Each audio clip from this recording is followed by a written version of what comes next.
introduce our guest speaker today.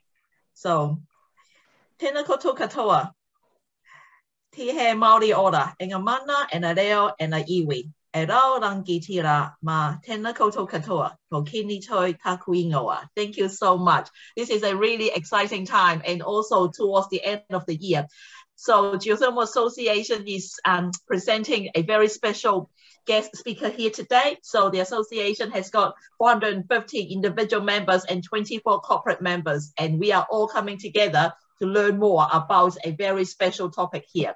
So Auntie Blair, our very, very good friend and very knowledgeable and also well connected. So currently a president of the International Geothermal Association, a director of Upflow, and also a founding member of the Women in Geothermal Association, so the WING. So she has got a lot of experience to share with us. Recently, she represented New Zealand to 3 meetings, international meetings, and we're going to learn from her about what her insight is, carrying the Kiwi flag with us, and also successfully managed a number of MIQs and also COVID tests. So the session for the day is we'll hear from her and then finish about 1:15 and then with Q&A time. And you are very, very welcome to type in your questions in the chat box. So, and then we will go through that towards the last 15 minutes. And then we aim to finish at about 1:30. So without further introduction, I'll hand over to Andy now. So over to you. Thanks, Kenny. Nā mihi nui ki koutou, tēnā koutou katoa, haere mai ki tēnei kōrero. Hi, everybody. Yes, Andy Blair. I know lots of you on the call, so all good friends, and a couple of new people there. Hi, how are you doing? So yes, I am the president of the International Geothermal Association, like Kenny said, and a co-founder of Upflow and WING, Women in Geothermal, something I'm very passionate about. So just to set the scene for you all today, I recently escaped New Zealand, just like escaping Narnia through the wardrobe door out into the real world. And I went to a few large events on the other side of the planet. And so today I'm going to talk to you about my experience at those events. Just to give you a heads up, I'm not going to go through a whole lot of technical stuff that was delivered during those events. You can grab all those things, you know, from the event websites, and you may have participated in them. But what I want to do is give you a flavour of the events and my experiences there. So it's quite informal, it's laid back, and it's just a conversation about my takeaways. So a few of you from the NZGA board had heard me talk about this before, and hopefully I tell the same story that I did a few days ago. But I'm really welcome and open to answer any questions at the end, like Kenny said. So I have a presentation, so you don't have to stare at me the whole time. And I will just kick off, I think. I think that's the way to go. So I'm going to try and use some technology, and I should be good at this by now, but let's see how we go.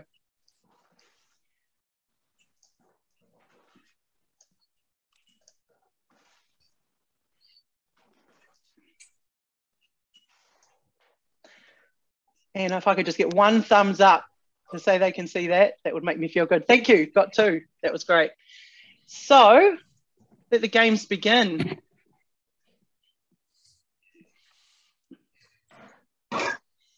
So yes, I'm speaking about running away. So first of all, I was quite nervous running away offshore, as you can imagine. The world is not how it used to be the last time I was on a plane. And I just want to show you my experience here. So this is Auckland Airport,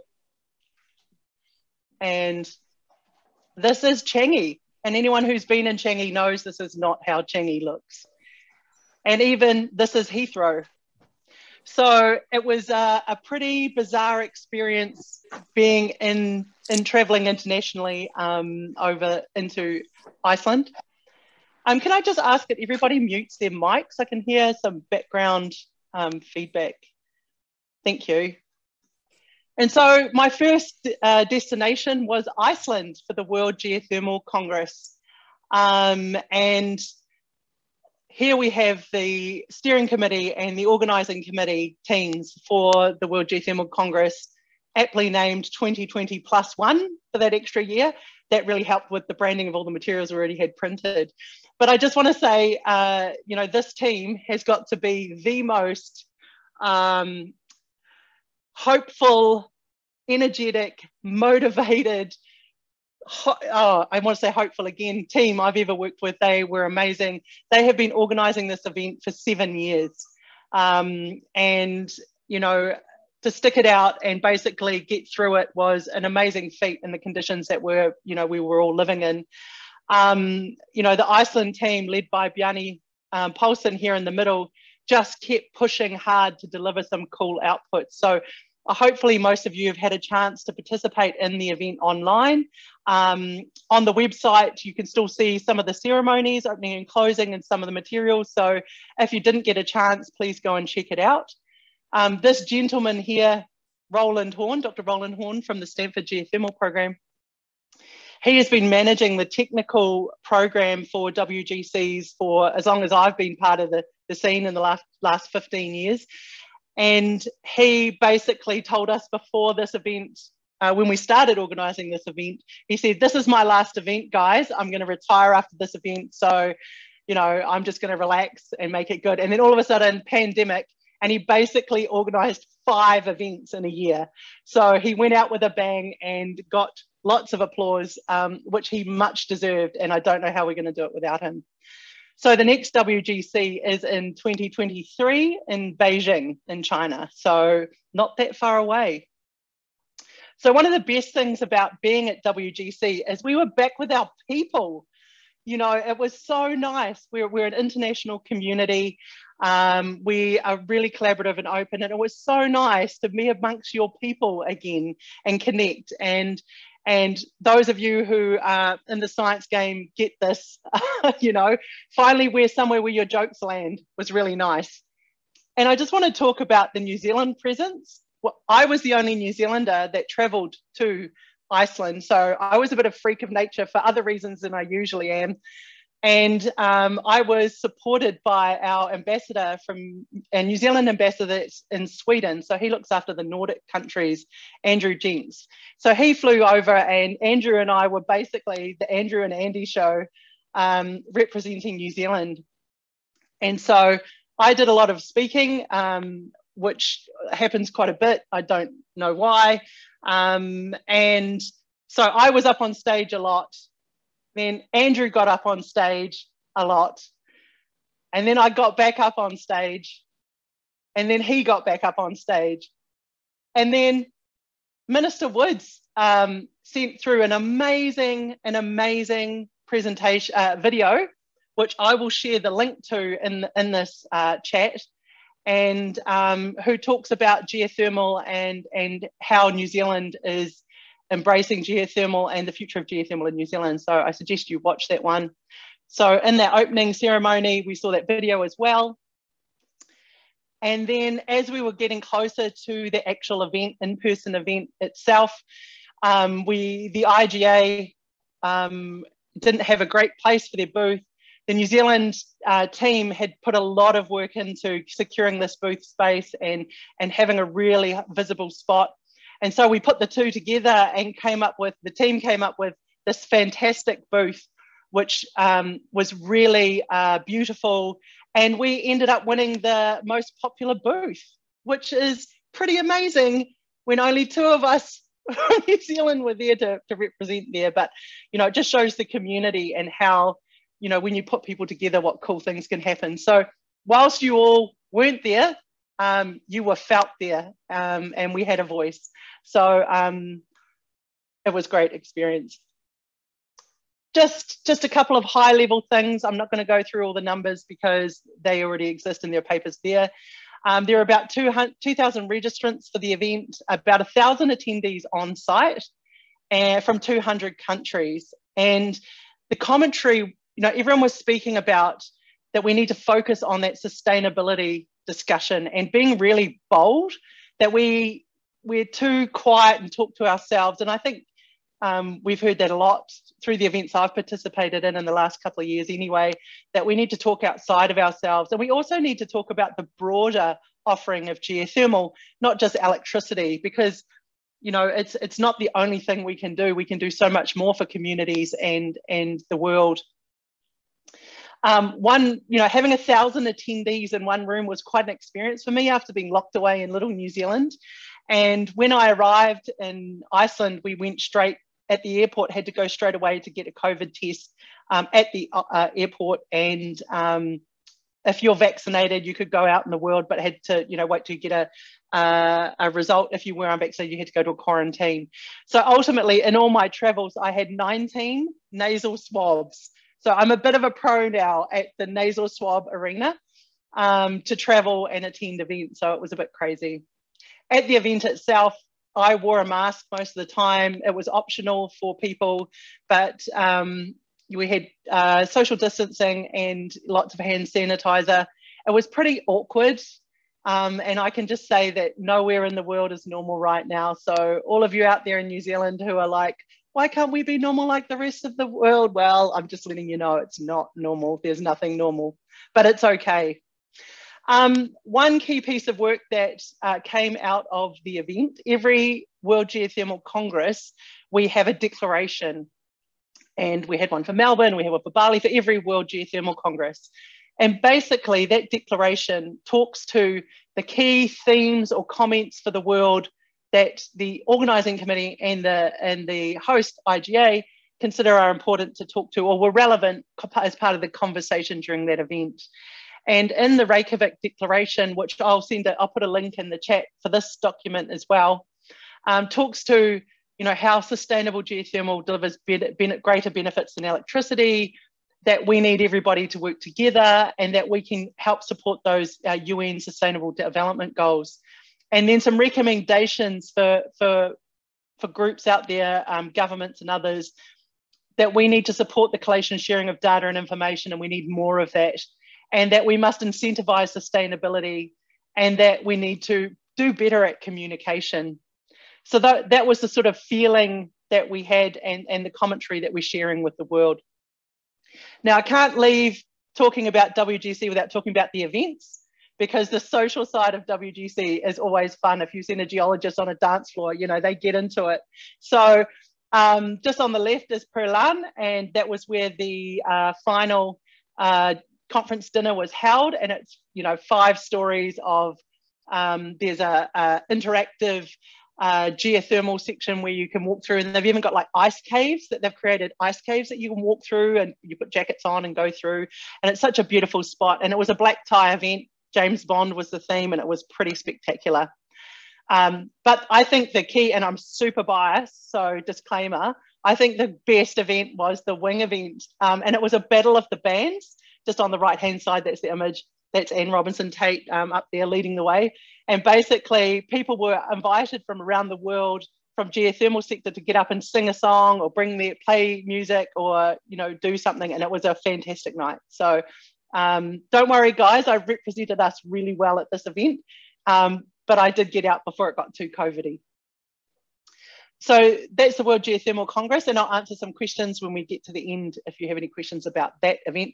And then I had another swab in my nose, and I flew to Glasgow to participate in the COP26 event. And this was a very bizarre, game-changing experience for me that really challenged the way that I think about things, and I really enjoyed it immensely. I was lucky enough to be part of the New Zealand delegation to this event, and there were, I think there were 6 part of the business delegation. I'll explain who they are next. But I've been to a lot of science conferences, I've been to a lot of business conferences, but I've never really been to a diplomatic conference. So it was very different. And it was sort of like, I said, I've said out loud that it's like going to the busiest airport in the world, and everyone's in suits running for the gates, but no one knows where the gates are. And there's about 42,000 people looking for gates and running. And it was quite bizarre. And so the COP basically, for those of you, I might be telling you to, suck eggs here, but COP is there where negotiators come together to finalise an agreement, a formal agreement between nations to talk to what they are going to do to mitigate the climate crisis. And so it's a whole lot of negotiation around wording, like, we had updates every day on the negotiations, and they would be debating about using the word would or shall. And can you imagine what that would be like? You have bilateral agreements where people can't get to the end, but you've got 197 countries trying to negotiate some really important pieces of information and documentation. So it's an amazing event. And then wrapped around it is a whole nother work stream. So, and at the end of the COP event, they announced the Glasgow Pact, which is basically, what they've all agreed to and decided, and then it goes out into the world for the next year. So there's a really good little report, which I'll add to the chat as well. Well, I'd say it's good because I've added to it, but I can't say it's good. That's up for you to decide. Between us who were the business delegation. So there were 6 of us. Am I counting that right? Yes, I have to use 2 hands. There were 6 of us that were part of the business delegation, and David Attenborough, who is the Chief Sustainability Officer for the Warehouse Group, every time he goes to a COP, he writes an insights report. And this year he invited us all to participate in writing that report. It's really easy read. It's high level stuff and a lot of what's going on and what's the feel. And so it's a light one, and I would recommend having a read if you just want to understand more the mood and activity at COP. And like I said, I'll add that to the comments in a minute. So what was it like? I felt a lot of pressure. Every day we had to do a test and get a negative before we were allowed on site. There was very strict rules. We had to apply for access prior to the event. You had a special card. It was very strict and security focused. Every day we would walk to the event and there'd be these protests going on, and even like these little kids up here as you're driving past, kids are protesting for saying we really need things to change, and please work hard on this climate thing. And the really funny thing for me was I'm walking past these protests where there's a barrier and a line between us. But I really, really felt really connected with these people, because I didn't feel hate or anger. I felt desperation and, people really desperate to get solutions here. And so I felt that really heavy on me as I was walking into the event. And every day that I walked in, I sort of felt connected and thought, I have to be really focused here. I have to do what I can. And then all the way around the event, there's all these signs, we're watching you, please hurry up, there's a lot of urgency. And in fact, there was real intensity with respect to urgency. People saying, if we don't do it by next year, it's not going to happen. We need you to do it work now. What are you doing today? So there was real intensity and a whole lot of push from all around you the whole time. And then you have like this guy get up and say things to you that, that we can do this. And that's that hope that we can get this done is why the world is looking at you and why you are here today. And when he gets up and says that, and you just feel this, oh my gosh, I better do something. I better do something. I can't just, this is not a small thing. I'll send a little video on that one too. And just seeing, being in the presence of really great thinkers and admirable people is it was amazing. And I think what it really did too was made us really sharp and focused. I think that intensity levelized all of us in the room. We were there with, celebrities and big CEOs and government officials. And I think it just flattened all of that rubbish that happens around that hierarchy and made, well, from my perspective, made me feel like we're all just cogs in this whole system, and allowed and opened up authentic conversations between people saying, what are you going to do? What am I going to do? How are we going to push in our own spaces? And so, it was a real mix of people. It was a really, interesting environment. At COP, there are two streams. One of them is the green zone. And that's basically where the public, civil society, youth groups, charities, people come together and have their voices heard, and they have booths and talks and all sorts of things where they promote dialogue between groups. And that's an open public space where you can buy tickets to attend. And then there's the Blue Zone, and the Blue Zone is where the official delegation happens. And they're all the officials, the diplomats, the business, delegates, where the high-level talks are, and this is the real heart of COP. I just, you Kiwis out there, the first thing that I did when I looked in the room was, is New Zealand on that map? And there was cloud coverage, but I would like to believe that it was there. So I don't think we need to do an formal audit, but yeah, we might have to have another look next time. And so in the action room was basically the center, the heart, and all around it there were these stages where we would have side talks, and the talks were amazing, like just really interesting topics that you would never think to bring a team together on. But all sorts of things like YouTube influencers talking about how they're going to influence climate, and then seeing there's going to super technical discussions around using space and AI technologies.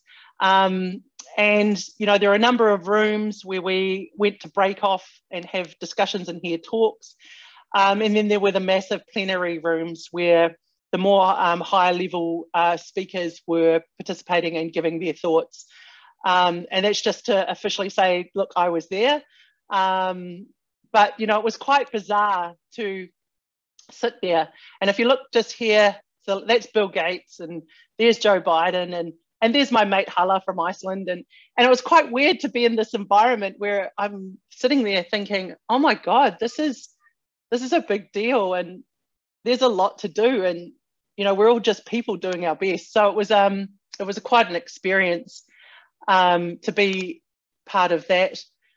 We heard a lot of talks from groups talking about how they are going to come together and what they're going to do, and not just from a diplomatic side, but from a business and networking side of things, because COP is a diplomatic conference. It's not a business conference, but at COP, they had the most CEOs ever from all of the big players participate, because why I think there was genuine engagement from these CEOs is you didn't get a lot of visibility in the media. Like, I didn't know, half the people were there until I saw them or met them, and so that lack of visibility and hype meant that a lot of these people were there to really discuss and see what's going on and how to participate and what in this challenge. And then there's a booth, there's an exhibition space where there's more talks going on, really interesting people talking about really challenging ways to think about the world. And seeing really all these events. So I went to this event. This is the LinkedIn event, and this is Alan Blue, who was the founder of LinkedIn. And I managed to get an invite to this party from the New Zealand delegation. There were only 30 people in the room. So all the events were really small, and I don't think just because of COVID, I think they really wanted to have really cool conversations with people. I spoke about 30-40 minutes with Alan Blue about, he asked me how Māori philosophy, and he knew the word Māori. He said Māori philosophies are built into business, and what can we learn? And I thought, what? Why are you asking me? This is awesome. But yeah, so it was a really inspiring place to be, and you get in front of people you would never get in front of, or reach out and have really good conversations. So I would recommend anyone out there who's keen to just be part of this space to find their way to COP at some stage. So just a few different points. I think there was a real what we called COPtimism, optimism from COP that talked to how whilst we're not going to get to that 1.5, we've got a real shot at 1.8 degrees. And this is the first time since Paris that we really have heard that positive messaging. So that made everybody feel good.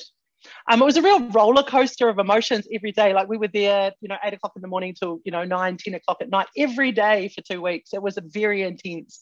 And so there was a roller coaster of emotion of hope that people are going to do things, and then horror when things don't go well. And so, some of the bad stuff was, India backing out of their phase out of coal deal and change the wording to phase down, which sort of leaves some room to move. And that was really disappointing.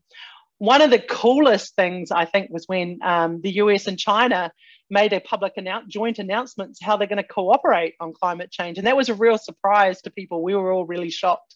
And we thought it was amazing to hear that, because that's a real, that will have a big deal, for all of us globally. One of the focus things was around the end to fossil fuel subsidies. And I was really surprised at how much of this is still out there in the world, and that might be my naivety in this space, but the G20 spending $600 billion subsidizing fossil fuels last year.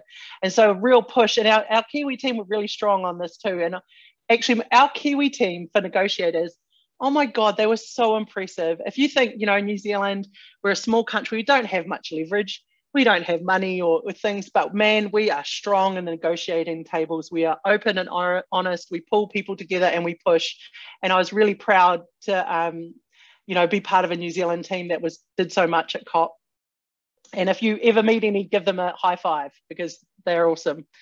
More than 100 countries agreed to cut methane emissions, and the reference to methane was the first time it was been referenced in the overall pact. Which was really interesting. One of the key points that were tough to negotiate and took quite a bit was around Article 6, which is the international carbon market framework.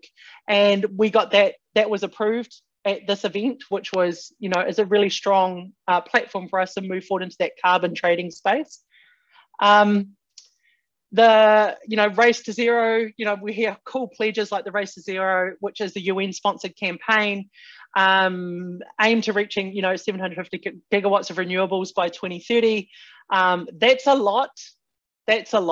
And if we think about what that looks like, it's multiples of what we've spent in the last 5 years, significantly much more. And so be ready, guys, be ready to go. And then big deals like the Global Energy Alliance for People and Planet, which is going to spend, $10 billion for rollout of renewable energies for 1 billion people in 2030, and mainly targeting those developing nations. And we saw, there was a lot of talk about investment in green finance. At this COP specifically, there was a lot of talk about the money side of things. And we saw the investment community talking about committing to decarbonising their own businesses by 40%. They make up 40% of the financial assets in the world. So when these guys make a call, that has global impact. And yeah, like I was saying, putting the world on a path to net zero means tripling the decarbonisation investment for what we did between 2021 and 2025. We're going to have to triple it as to what we've spent in the last 4 to 5 years.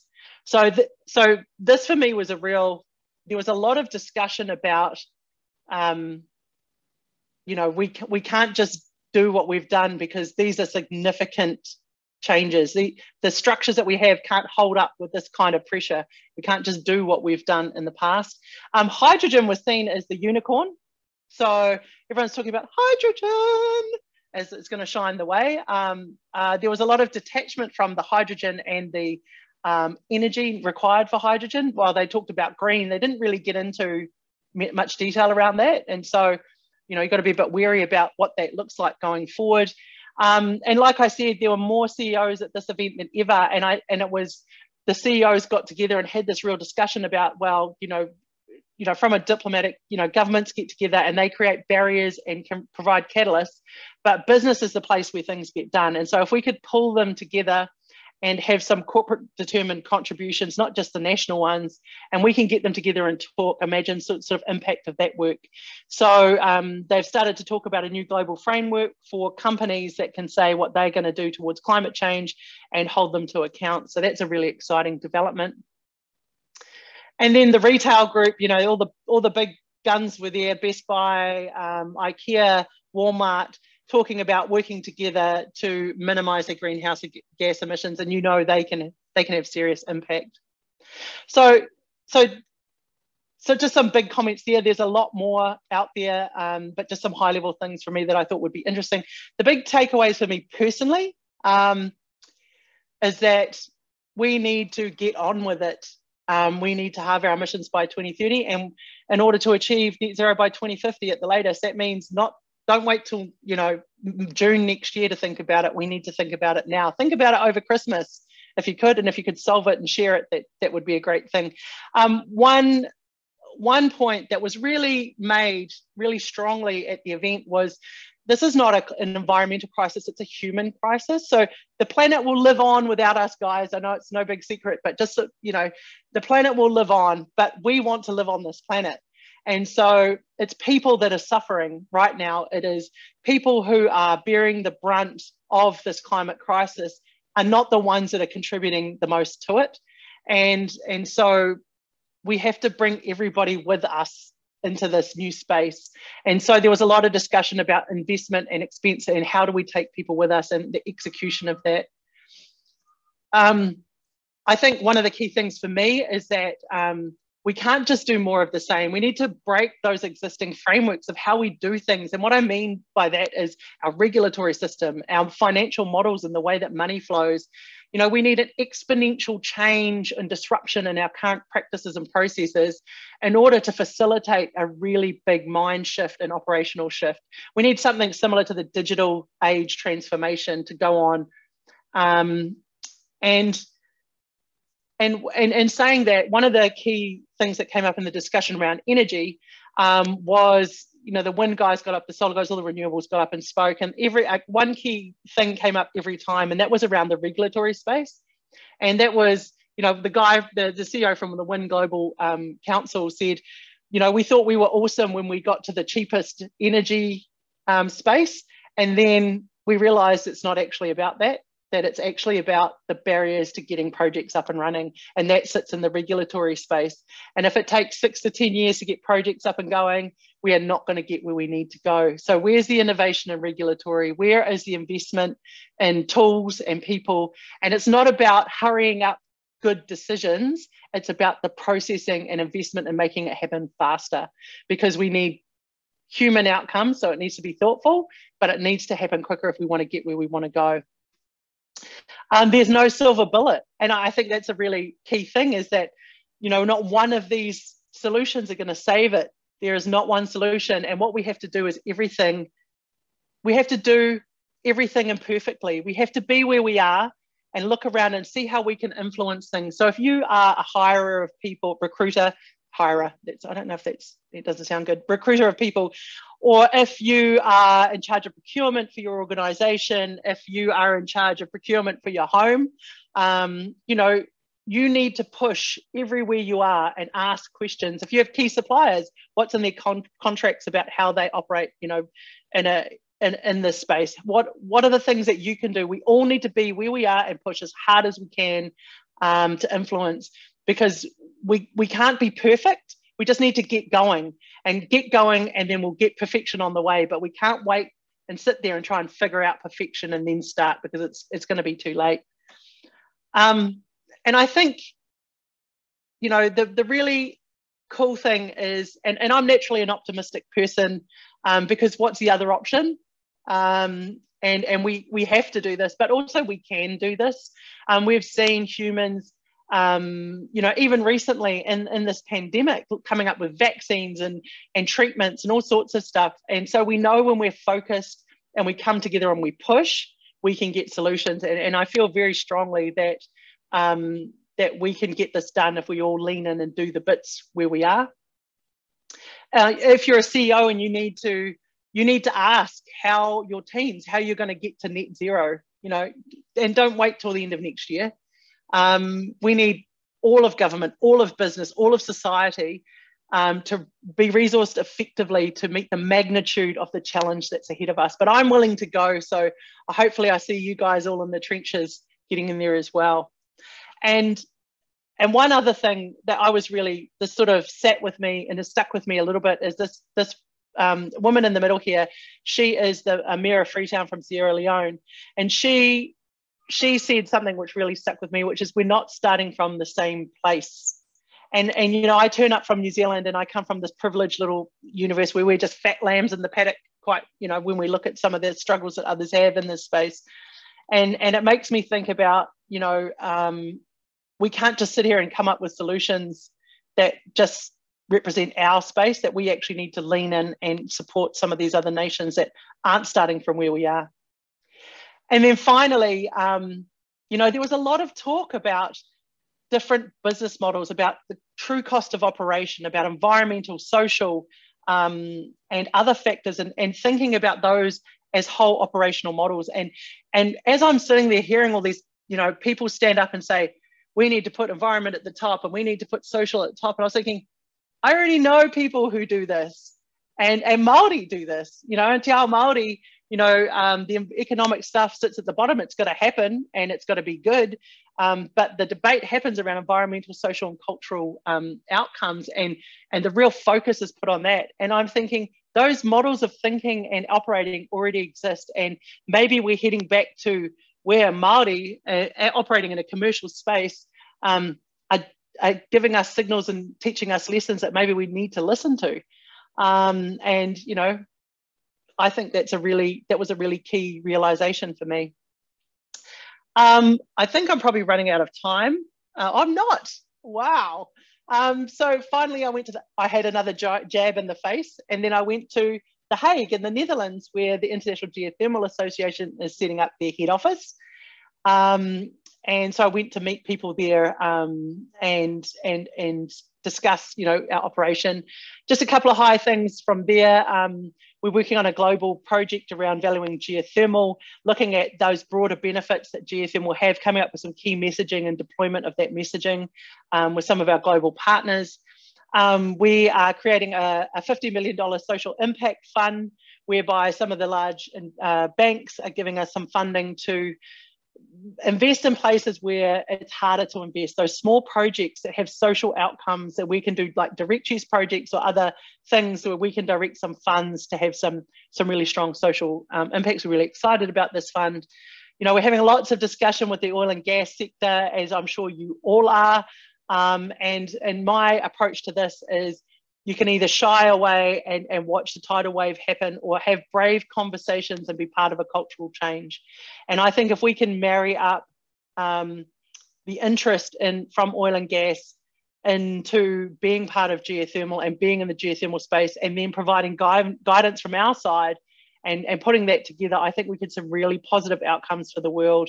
And we need to be brave and have those conversations and not shy away from them. And then lastly, you know, raising our voices. And ironically, me being the president of the IGA, have quite a loud voice, and I raise them quite a lot, but nicely.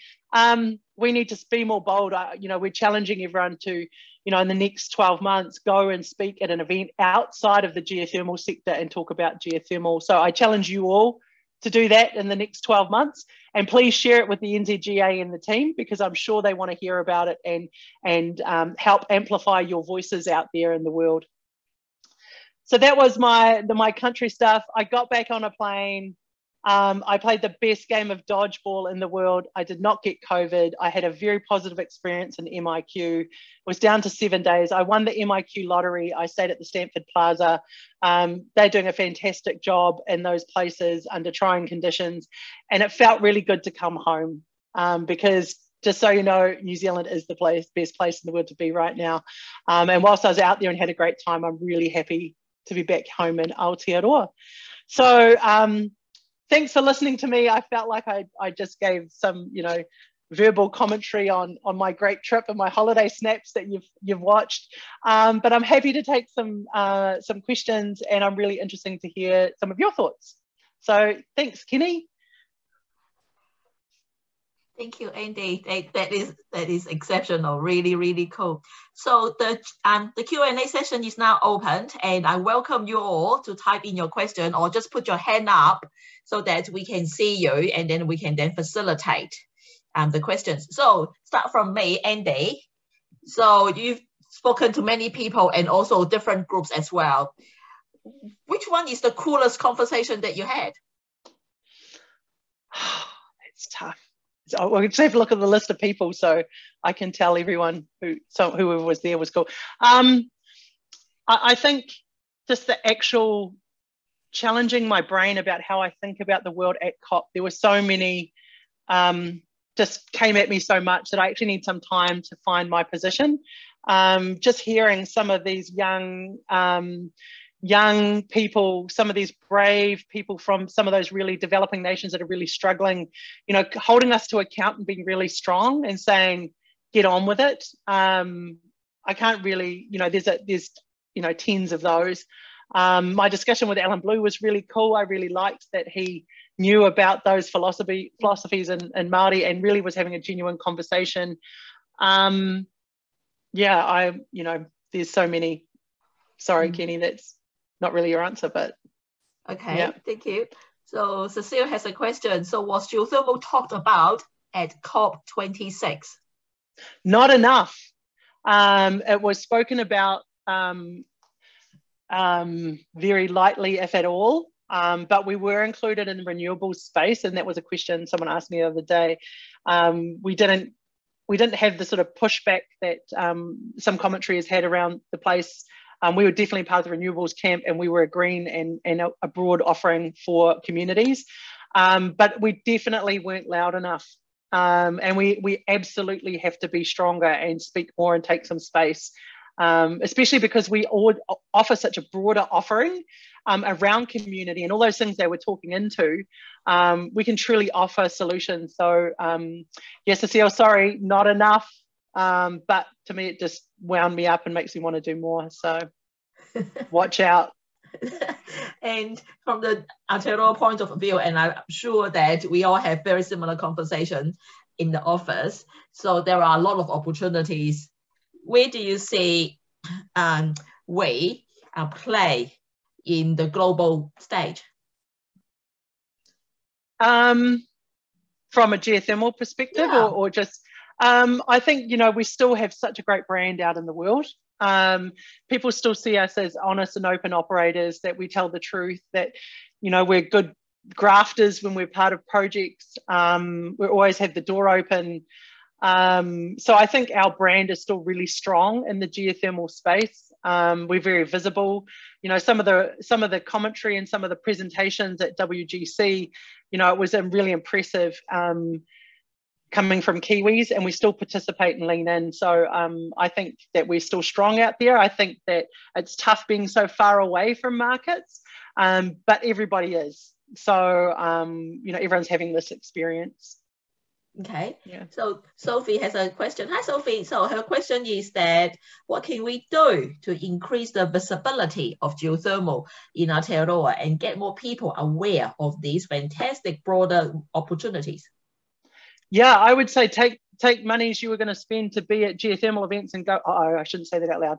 Go to other events, go and talk to other communities. The group that I went with in the business delegation to COP, and this always happens, you all know this, when you go offshore, you spend more time with Kiwis than you do in New Zealand. You know, I'm meeting with them next week, and we're going to talk about what we can do. And there's you know, how we get some green investment funds together. How do we talk to you know, I had some time with Minister Shaw and pushed you know, space for us there. I think it's wherever you are, like, just take a step left somewhere or right, just outside of the current funnel. And I think the louder, the better. You know, push stuff on social media, be part of conversations, put your hand up to talk at, you know, retail events, or I don't know, but just do something different. Yeah.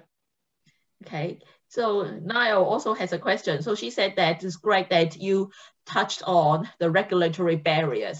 So in your experience, could you give an example or some examples of the biggest regulatory barriers that you were referring to in your presentation?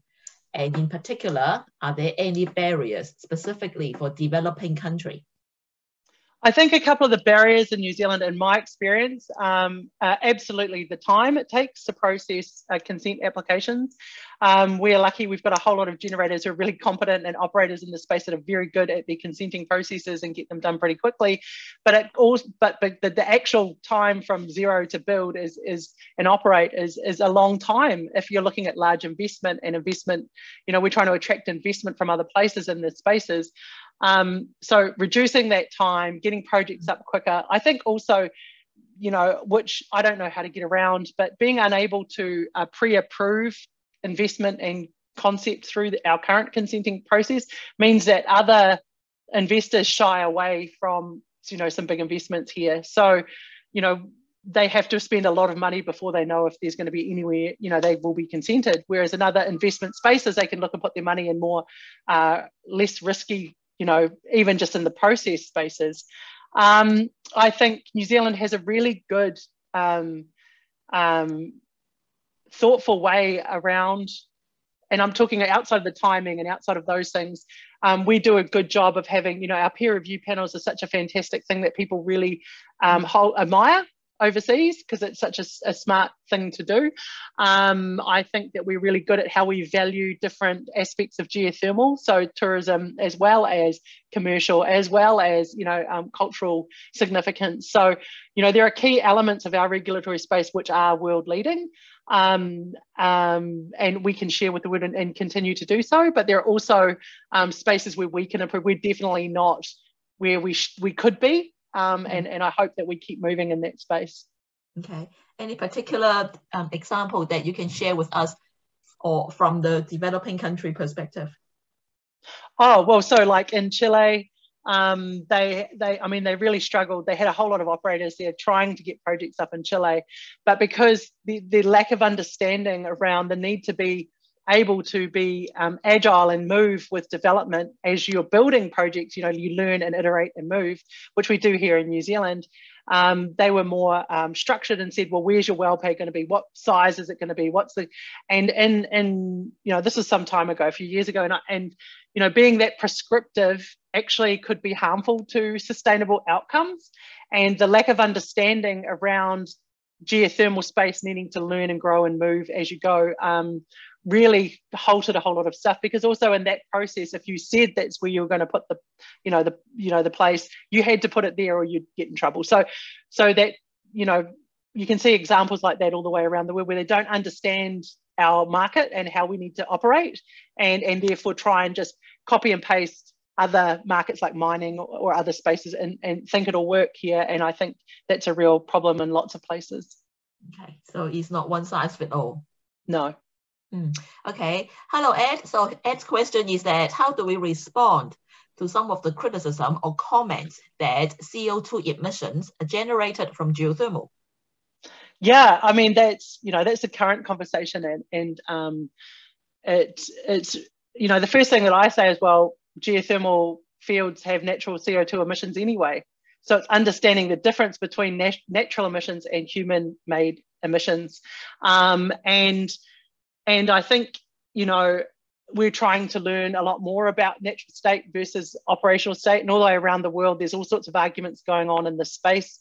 I think that, you know, when we look at life cycle analysis, when we look at supply chain and everything, and put those factors in when we're comparing renewables and other energy sources, you know, we can have a better picture of what the real costs are. And I think when you just isolate it into a sort of an LCOE, you know, levelized cost of electricity or energy space, and you're just talking operational, and you're same with CO2, just operational, you don't really understand the true cost. And I think we need to divert conversations back into that, you know, LCA space, and what is the broader offering, and because everything we do is going to have a cost. And we just have to be happy with what we're sacrificing. So, yeah. I like what you're saying there, and that I think all, you know, renewable energy is not CO2 emissions free. And so that's, yeah, life cycle analysis, I think is really good. Thanks for that. No worries. Okay, so, okay. Thank you. Okay, Ed, and for your interest, there is also a graph on the Geothermal Association website as well. So yeah, so we can share with you the latest comparison in the life cycle emissions. So hello, Sophie. So she's got a question. How do we get the fossil fuel subsidies to go to geothermal instead? Yeah, all right. Like if I could just turn the tap or put in a valve, or I don't know what you engineers use, to turn it into geothermal, that would be great. I think they are, you know, some of the big governments are really invested in fossil fuels and really need a lot of pressure to move. And so those subsidies are really, you know, there's a whole lot of, you know, things that go on in countries and governments that cause these things to happen.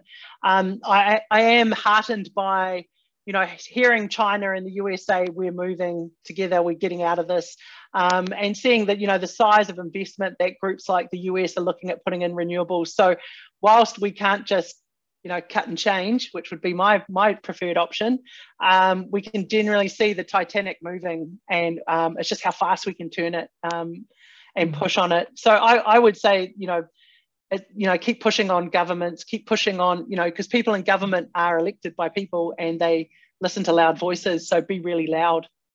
Thank you. Thank you so much. Okay, so that finishes all the questions. But if you have any other questions, could you please just unmute yourself and turn your video on so that we can capture your question. Is there anyone else that in the audience or any commentary? Okay. So, wow, Andy, you have shown us a really cool presentation. This is, yeah, fantastic. And it's also very grateful that under these circumstances, you were able to represent us, and flying the flag is awesome. This, yeah, I'm really, truly grateful for that.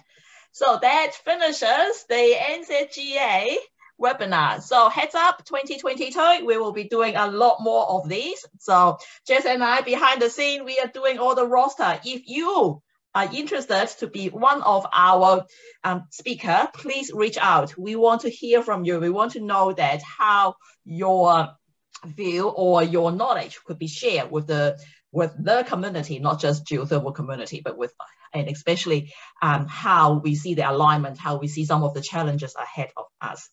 So NZGA has done quite a lot this year. We submitted 8 submissions, and Andy was part of that process. And many of you are part of this process. 8 submissions, spoken to 12 government agencies for the last 5 months. So, and also many, many events. Our biggest well-attended event was held at Taupo Winter Seminar. And thank you for Amplify and Fiona for that week. So that was the first time that we ran 16 events at Taupo related to geothermal. Watch out for the space. 2022 organizing team is currently underway, and we have got a lot more to offer. So on that note, thank you, Andy. Thank you so much. It's really, really grateful that you're able to share your knowledge with us, and no doubt that you'll be back on the stage again with us. So Merry Christmas to everyone, and hope you have a relaxing and enjoyable holiday. Thank you. Bye. Thanks, everybody. Have a great year. Let's go get them next year.